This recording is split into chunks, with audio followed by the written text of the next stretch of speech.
तो स्टार्ट करते हैं। तो यार इधर सबसे पहले मैंने क्या किया है, इंक्लूड किया है आयो स्ट्रीम वाली हेडर फाइल को, ठीक है। उसके बाद स्ट्रिंग की है हेडर फाइल जो है मैंने इंक्लूड की है। उसके बाद मैंने लिखा है यूजिंग नेम स्पेस एसटीडी, ताकि हमें एसटीडी हर सीन सी आउट के बाद ना लिखना पड़े। अच्छा, अब हमारे पास स्टार्ट होती है क्लास। तो अच्छा, क्लास कैसे बनाते हैं ना, मैं बताता हूँ आपको उसका सिंटेक्स। क्लास का सिंटेक्स है, सबसे पहले आप वर्ड लिखते हो क्लास, उसके बाद क्या लिखते हो, क्लास का नाम। यहाँ पे मैंने क्या लिखा है, हाशिर। क्लास का नेम लिखने के ना जो रूल्स हैं वो सेम वही हैं जो आप वेरिएबल को नेमिंग वेरिएबल नेमिंग के रूल्स होते हैं, ठीक है। जैसे वेरिएबल का नाम वो नंबर से स्टार्ट नहीं हो सकता, उसमें स्पेस नहीं हो सकती, उसमें स्पेशल करेक्टर्स नहीं इस्तेमाल हो सकते, उसमें जो है क्या कहते हैं उसे, कीवर्ड्स नहीं यूज़ हो सकते एज अ नेम, ठीक है। तो इधर क्लास का नाम में भी ये सारे रूल्स हैं। उसके बाद क्लास लिख लिया आपने कीवर्ड, उसके बाद आपने लिखा हाशिर, क्लास नेम लिखा। यहाँ पे अब हाशिर ही नहीं है, क्लास नेम कोई भी लिख सकते हो, क्लास नेम, ठीक है। उसके बाद आपने ये लिखी ब्रैकेट्स डाली, ओपनिंग और क्लोजिंग कर ली ब्रैकेट। उसके बाद इसके सिंटेक्स में ये शामिल है, ये टर्मिनेटर लगाना है इसमें, ठीक है। मेन के बाद तो नहीं लगता टर्मिनेटर इस तरह का, लेकिन क्लास के बाद लगता है, ठीक है। फिर बॉडी में इसके आ जाते हैं। तो हमने लिखा प्राइवेट, दो एक्सेस स्पेसिफायर्स लगाए हुए हैं, प्राइवेट और पब्लिक। प्राइवेट एक्सेस स्पेसिफायर्स इस्तेमाल होते हैं, इनके अंडर हम लिखते हैं वेरिएबल्स को। इसके अंदर क्या होते हैं, वेरिएबल डिक्लेयर होते हैं। यहाँ पे मैंने वेरिएबल कौन सा डिक्लेयर किया है, नेम का वेरिएबल, ठीक है, जिसकी डेटा टाइप है स्ट्रिंग। ओके होगी बात। तो फिर हमारे पास आ गया पब्लिक एक्सेस स्पेसिफायर। अच्छा, पब्लिक एक्सेस स्पेसिफायर में आप मेंबर फंक्शंस लिखते हैं, और ये कंस्ट्रक्टर भी एक मेंबर फंक्शन ही है ना, एक तो बेसिकली फंक्शन ही है, स्पेशल फंक्शन हो लेकिन फंक्शन तो है। तो अच्छा, एक्सेस स्पेसिफायर्स को लिखने का तरीका ये है कि आप अगर प्राइवेट लिख रहे हो तो प्राइवेट लिखोगे, फिर कॉलन डाल दोगे। पब्लिक लिख रहे हो तो पब्लिक एक्सेस स्पेसिफायर लिख रहे हो तो पब्लिक लिखोगे, और उसके बाद कॉलन डालोगे। और ये लोअर केस में होती है, इनका कोई भी लेटर जो है कैपिटल नहीं होता, ठीक है। और क्लास में भी यही है, क्लास जब आप लिखते हो ना कीवर्ड, तो वो कैपिटल नहीं होना चाहिए उसमें कोई भी, ठीक होगी बात। यहाँ तक कंस्ट्रक्टर आप लिख बना रहे हैं हम। कंस्ट्रक्टर आपके पास एक स्पेशल फंक्शन होता है जिसकी कोई रिटर्न टाइप नहीं होती, इवन के वॉइड भी यहाँ पे हम लिख सकते। देखो ये वॉइड भी हम लिख सकते, ये हमें कंपाइलर जो एरर देगा, भी आपको दिखाता हूँ, ये देखना यहाँ पे एरर देगा, कंपाइल किया, देखा इसने एरर दे दिया, क्योंकि एक कंस्ट्रक्टर में मैंने यहाँ पे वॉइड लिख दिया, कंस्ट्रक्टर की डाटा टाइप। यार कितों को बनती है, रूल है तो रूल है। तो इसके हमने पैरामीटर कोई नहीं पास किए, तो ये बेसिक कंस्ट्रक्टर जैसे ही हम क्लास का ऑब्जेक्ट बनाएंगे तो ये ऑटोमेटिकली कॉल हो जाएगा। और इसमें काम क्या कर रहे हैं हम, ठीक है, देखते हैं काम हम क्या कर रहे हैं इसमें। ये सी आउट कर रहे हैं हाशिर को, हाशिर नाम जो है डिस्प्ले हो जाएगा स्क्रीन के ऊपर। उसके बाद एंड एल नीचे पे कंट्रोल सेंड हो जाएगा। अच्छा, उसके बाद मैंने एक दूसरा कंस्ट्रक्टर बनाया हुआ है, 2 सेकेंड। उसका मैंने दूसरा कंस्ट्रक्टर बनाया है जिसमें मैं पैरामीटर पास कर सकता हूँ एक, यानी नेम को एज अ पैरामीटर में पास करूँगा और वो डिस्प्ले कर देगा, ठीक है। ऑब्जेक्ट के साथ ही मैं पैरामीटर जो है उसका पैरामीटर डालूंगा, ये आपको आगे जब मैं मेन की बॉडी में पहुँचूँगा तो नज़र आएगी इसकी इम्प्लीमेंटेशन, ठीक, कैसे होगा। उसके बाद हम यहाँ पे वॉइड मैंने, अच्छा, हर क्लास में 2 फंक्शन तो ऑलमोस्ट मस्ट ही होते हैं, एक सेट का फंक्शन और एक गेट का फंक्शन, ठीक है। सेट होता है वैल्यूज़ असाइन करना, जो भी आपके डेटा मेंबर्स हैं उन्हें वैल्यूज़ इनिशियलाइज कर देना, ठीक है। और असाइनमेंट करना, इनिशियलाइजेशन को तो नहीं कहते उसे, खैर से। उसके बाद आपके पास गेट में आपके पास जो होता है काम, वो डिस्प्ले करना होता है उन्हीं वेरिएबल्स के डाटा को, ठीक है। कोई भी चीज़ डिस्प्ले कर रहे हो तो गेट के अंडर आ जाती है एक तरह से। तो ये हमने सेट फंक्शन लिखा। अच्छा, ये जो नोटेशन मैंने इस्तेमाल किया ना कि सेट लिखा है उसके बाद एच कैपिटल की है, इसे कैमल नोटेशन कहते हैं, सर ने बताया था, सर हसन ने।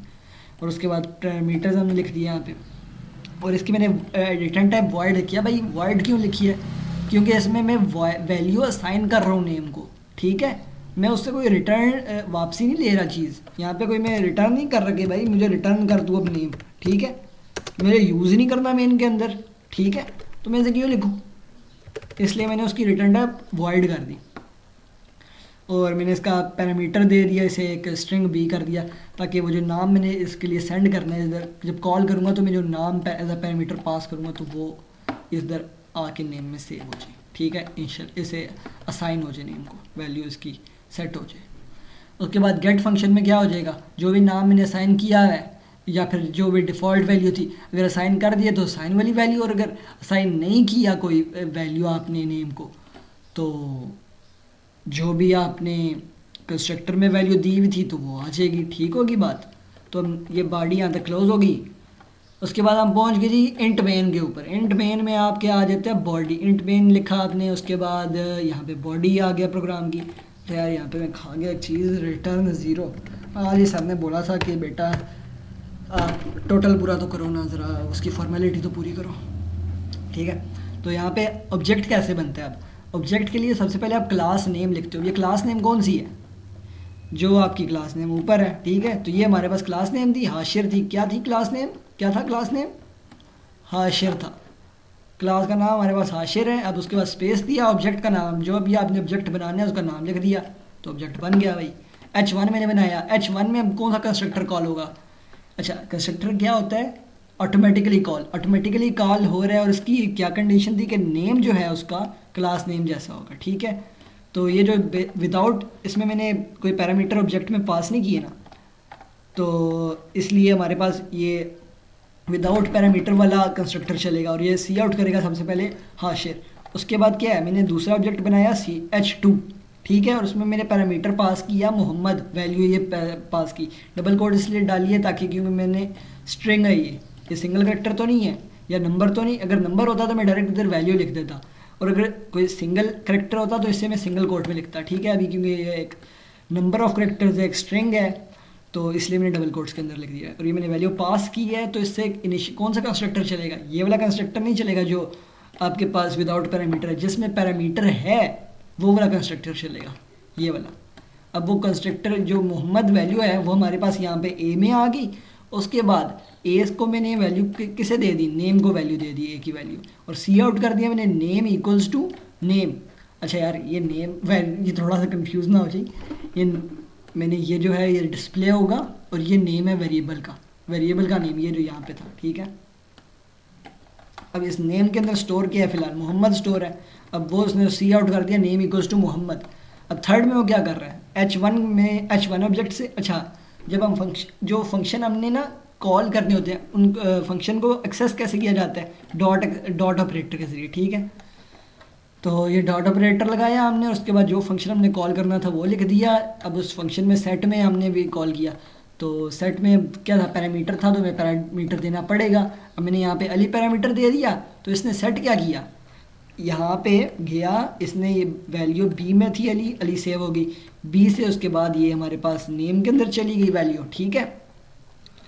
उसके बाद ये वापस यहाँ से कंट्रोल वापस आ गया इस स्टेटमेंट के ऊपर। यार इधर सर स्टेटमेंट टर्मिनेटर गया, फिर 13 नंबर स्टेटमेंट पे आ गया। H1 हमने डॉट से गेट फंक्शन कॉल कर दिया, डॉट ऑपरेटर लगा के। उसके बाद गेट फंक्शन लिखा, फंक्शन कॉल किया गेट फंक्शन। उससे हमारे पास क्या होगा, सी आउट हो जाएगा name equals to name, variable में जो सेव है वैल्यू वो शो हो जाएगी। अभी हमारे पास उसने क्या वैल्यू स्टोर की थी, अली। H1 के ऑब्जेक्ट में अब क्या है, अली। तो अब वो हमारे पास क्या स्टोर, हमें क्या स्क्रीन पे आउटपुट देगा, नेम इक्वल्स टू अली। ठीक है। रन करके देखें, चलो जी रन करके देखते हैं। ये देखो, सबसे पहले हाशिर, फिर name equals to Mohammad, then name equals to Ali.